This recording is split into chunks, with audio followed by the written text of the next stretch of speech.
Good morning guys, welcome back to my channel রাখিয়া shorts. তো দেখো, সকালবেলা ঘুম থেকে উঠেই আমি আমার প্রথমত ঘরের জানলাগুলো খুলে দিচ্ছি, জানলা দরজা, এবং বাইরে থেকে সকালের যে একটা মিষ্টি আলো আর বাতাস সেটা আমার ঘরে প্রবেশ করবে। তারপর ঘুম থেকে উঠেই যেটা আমার ফার্স্ট কাজ সেটা হচ্ছে আমার চিরুনি পরা। তো চিরুনি করে আমি ভালো করে চুলগুলো বেঁধে রাখবো। বেঁধে রাখার পর আমি মুখটা ধুয়ে নেব।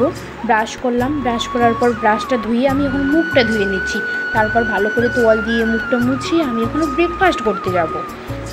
তো আমি চা খাই না, চা খুব কমই খাই। তো সকালবেলা আমি মুড়ি কলা দুধটাই বেশি ভালোবাসি, সেটা একটা বলতে গেলে আমার ফেভারিট। তো তারপর আমি সেটাই করব। তো এখন ফ্রিজে দুধ রাখা আছে, ফ্রিজ থেকে আমি দুধ বের করব। যেহেতু বাইরে রাখলে নষ্ট হয়ে যায়, দুধ ফেটে যায় প্রচণ্ড গরমের কারণে, তাই আমি ফ্রিজেই দুধ রাখি। তো দেখো, এখন আমি ফ্রিজ থেকে বের করে দুধটা গরম করে নিব।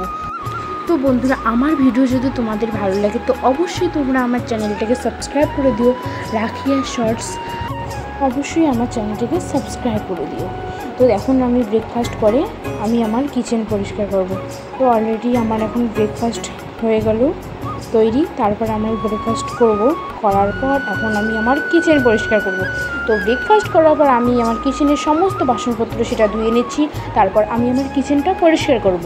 তো বন্ধুরা, অবশ্যই ভিডিও ভালো লাগলে লাইক করবেন। আসছি আবার নেক্সট কোনো ব্লগে।